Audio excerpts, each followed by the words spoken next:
Le 8e et dernier épisode de la saison 2 de La Roue du Temps m'a laissé un peu perplexe lors de mon premier visionnage, pour ensuite davantage me convaincre au cours du second sur plus grand écran. Comme d'habitude, cette vidéo sera emplie de spoilers sur le déroulement de l'épisode en lui-même, tandis que je laisserai les éventuels spoilers livres de côté pour la fin de la vidéo, mais en l'occurrence, pour cette fois, il n'y en aura pas.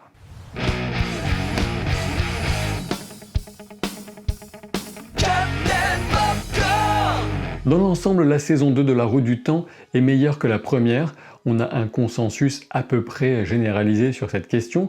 Le final de cette saison 2 est nettement plus abouti que la semi-catastrophe qui avait clos la première sur une bien mauvaise note. Si certains lecteurs parviennent à se détacher de leurs attentes, pour d'autres, les nombreuses différences seront parfois trop difficiles à encaisser, mais au-delà de ça, on a quand même encore quelques erreurs de construction susceptibles de laisser dubitatifs même les spectateurs ne connaissant rien des livres. Comme vous le savez, je préfère commencer par les pires aspects de l'épisode pour aller progressivement vers la lumière. Et je pense que c'est Nynaeve qui déçoit le plus ici, après un début de saison ébouriffant, cette fameuse épreuve des arches, qui la positionne presque comme le personnage principal de la série, puis la promesse d'un sauvetage à mener, avec Egwene qui était entre les mains des Seanchan, et d'une revanche à prendre, on se retrouve finalement avec une totale absence d'action significative et même de capacité à prendre une initiative pertinente. D'une certaine façon, toute la rage que Nynaeve lâche en torturant la Dame pour lui arracher des informations s'explique très bien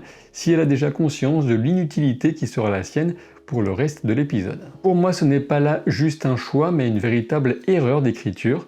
Il aurait été simple de lui permettre de soigner ou de participer à repousser Ishamael par exemple. Après avoir autant insisté sur la puissance brute du personnage, on se doute bien qu'on finira par en avoir une retombée scénaristique, mais personnellement j'aurais apprécié ne pas avoir à attendre plus d'1 an et la prochaine saison pour que ça survienne enfin. Elaine est légèrement moins impactée, mais à peine puisqu'elle endosse le rôle de soigner Rand avec cette révélation de sa présence au jeune homme alors qu'elle est toute auréolée de gloire solaire. En parlant de Nynaeve et Elaine, je n'ai vraiment pas apprécié qu'après l'épisode 6, la série fasse comme si la capture de la Aes Sedai de la Dja jaune, Rima, n'avait jamais eu lieu. Plus personne ne se soucie d'elle, elle n'existe plus, ni morte ni captive, elle a simplement disparu du récit. Autre gâchis de l'épisode et sans doute même de la série pour l'instant, Adan Fane, le suppôt des ténèbres, a simplement ce rôle de tentateur avec la dague de la cité de Shadar Logoth qu'il présente à Mat. Dans les livres, à ce moment, le personnage est déjà bien autre chose et n'est pas inféodé à un rejeté, il constitue son propre type de menace bien spécifique. On a vidé le personnage de sa substance et de ce qui le rendait effrayant et dangereux dans les livres. Si c'est pour faire ça avec lui, autant l'effacer totalement de la série. On avait pourtant eu le teasing en tout début de saison de ce blafard retrouvé cloué à une porte par la troupe d'Ingtar et Perrin.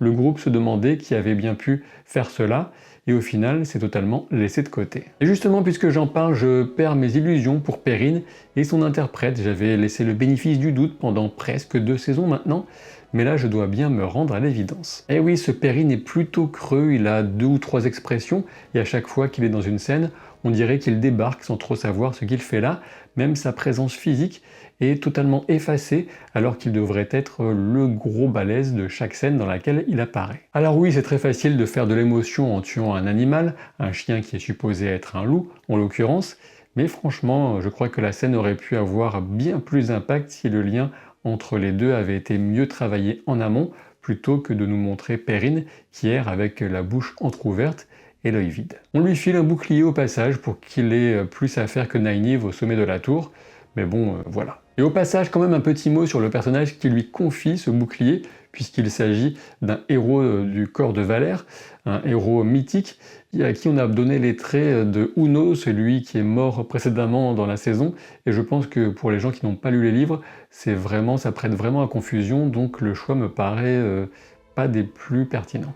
Du côté de Mat, je suis franchement partagé, même si ce n'est pas une surprise, une décision de cet épisode laisse présager que toute une partie de l'explication des capacités de Mat dans les livres sera simplement effacée de la série. La décision en question consiste à le voir se confectionner une lance avec la dague de Shadar Logoth. Et personnellement, ça me pose un vrai problème de logique du personnage de le voir continuer à utiliser cette arme maudite avec le prétexte que ce serait devenu totalement acceptable uniquement parce qu'elle se trouve au bout d'un bâton. Passons aussi sur le fait que jamais une lance ne pourrait être construite avec une attache aussi fragile de sa lame, bien sûr.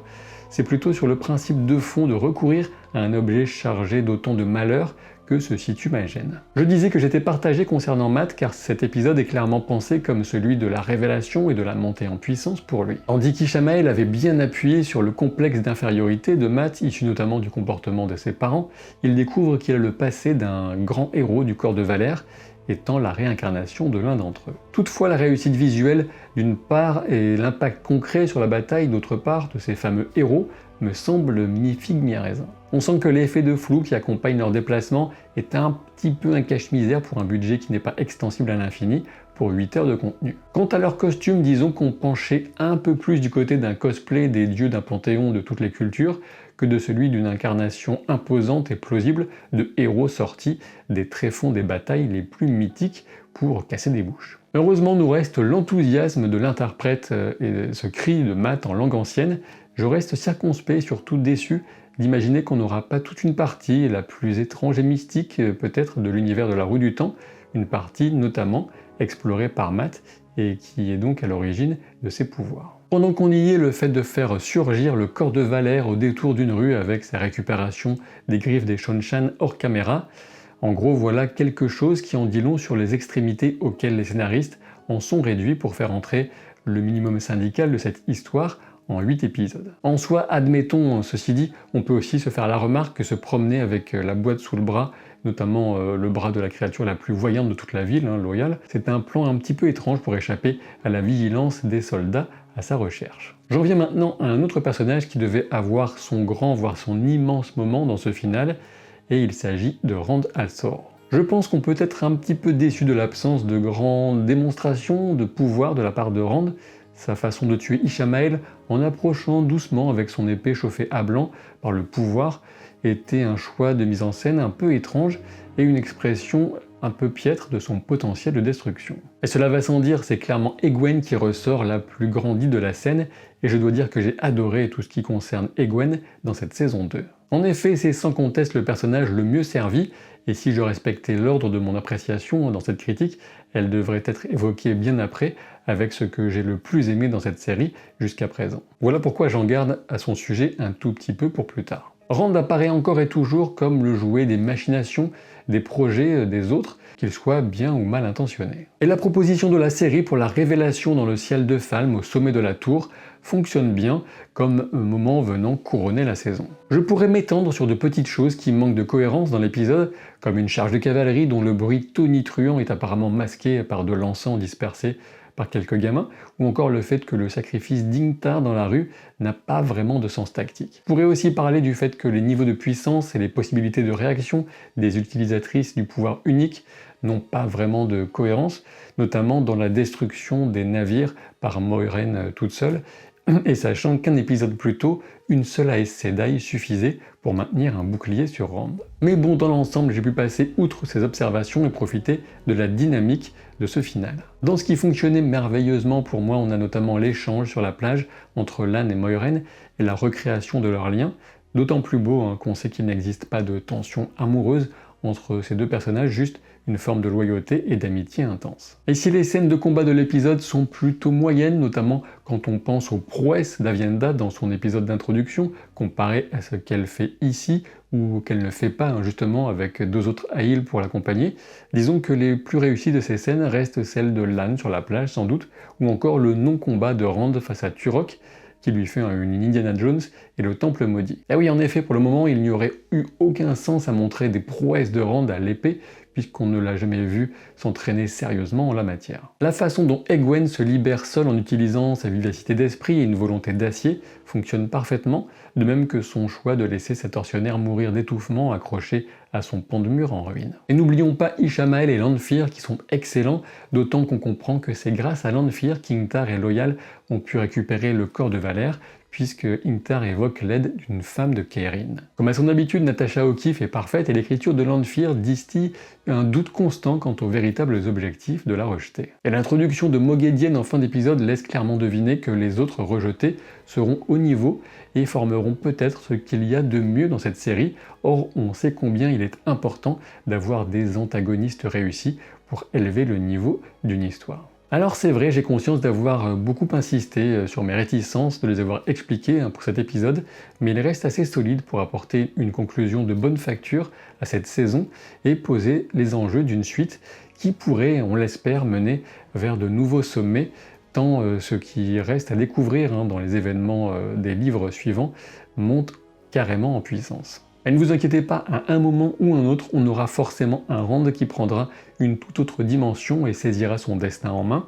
On espère alors retrouver de l'assurance qu'on ressent chez Lucerys Telamon, comme dans ses flashbacks bien sûr, comme celui qui marquait le début de l'épisode et qui était plutôt réussi, qui vient nourrir aussi tout ce lore qui est très important bien sûr dans l'univers de la Roue du Temps. Le fait de retrouver le générique, que j'apprécie depuis le tout premier épisode de la série, était aussi un plaisir. Je suppose que le choix de supprimer ce générique des précédents épisodes est un mélange entre le fait d'utiliser le maximum de temps possible pour l'histoire, tout en évitant l'éventuelle tentation des spectateurs d'arrêter le visionnage au moment du générique d'intro. Pour moi, il ne fait guère de doute que les livres resteront la meilleure version de cette histoire par rapport à la série, ce que je ne dirais pas forcément de toutes les adaptations de fantasy, avec par exemple House of the Dragon qui pourrait être légèrement supérieur à ce qu'a pu proposer George R.R. Martin dans Fire and Blood, mais bon, ça reste très subjectif. Mais on reste avec La Roue du Temps sur une série qui a vraiment sa place dans le paysage plutôt clairsemé des œuvres de fantasy et qui parvient à exprimer une personnalité et un univers plus originaux que ne pourrait le laisser supposer le début fort classique de cette histoire. Nous aurons l'occasion de revenir en détail sur cette saison 2, sur ce final, avec la formidable équipe de la Pierre de Tir. Ça se passera sur Twitch, je n'ai pas encore de date précise à vous donner, ce sera courant octobre, mais gardez un œil, j'annoncerai ce passage sur la chaîne Twitch de la Pierre de Tir sur mes réseaux sociaux. Ça pourrait être très cool d'échanger avec vous, notamment sur des aspects livres que je ne peux pas vraiment développer à fond ici, pour éviter les spoilers. Et quoi qu'il en soit, on va se retrouver rapidement avec par exemple cet épisode 4 de Gen V, ce spin-off de The Boys qui m'a vraiment pas mal convaincu. Et je vous dis à très vite pour de nouvelles aventures. Salut!